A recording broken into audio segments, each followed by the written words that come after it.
今日咧 ，Vincent 咧準備去3個樓盤。第一個樓盤咧係裕城水都，咁咧裕城水都咧呢個樓盤咧係符合一個客人嘅一個情況嘅。咁咧因為佢係想要落樓，就有一啲便民嘅一個生活配套。咁咧符合佢咧，仲有一個泰豐金鳳園同埋博林騰銳嗰邊價錢方面咧，泰豐金鳳園都啱嘅，係啦。博林騰銳龍源華府降咗價之後，毛坯價6000幾，其實都啱，係啦。咁但係嗰個區域，Vincent 今次拍呢個裕城水都咧，佢都係成熟嘅惠陽區政府嘅一個配套，一落樓咧就係呢個生活配套嘅。咁咧就佢咧就係即係平時咧就自己開車，所以咧呢兩個地點咧都 OK， 係啦。所以咧就會拍呢一個裕城水都呢個樓盤咧，俾佢參考嘅。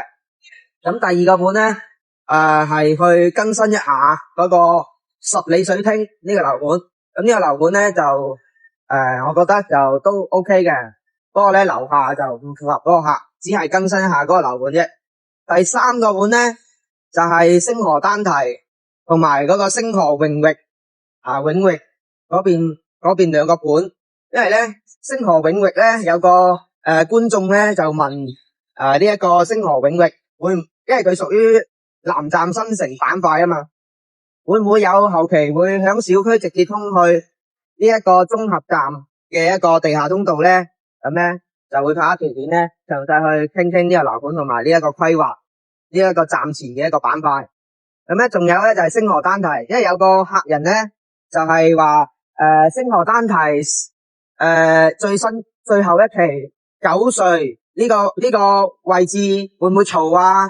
係嘛，門口嗰個十字路口有冇噪音咧？係嘛，咁咧 Vincent 咧就會咧去到我哋嘅實地現場，每一個戶型每一個位置，我哋都測一測嗰個噪音，係啦，演習俾大家聽下嗰個，我用嗰個分貝儀咧測一測俾大家聽睇下。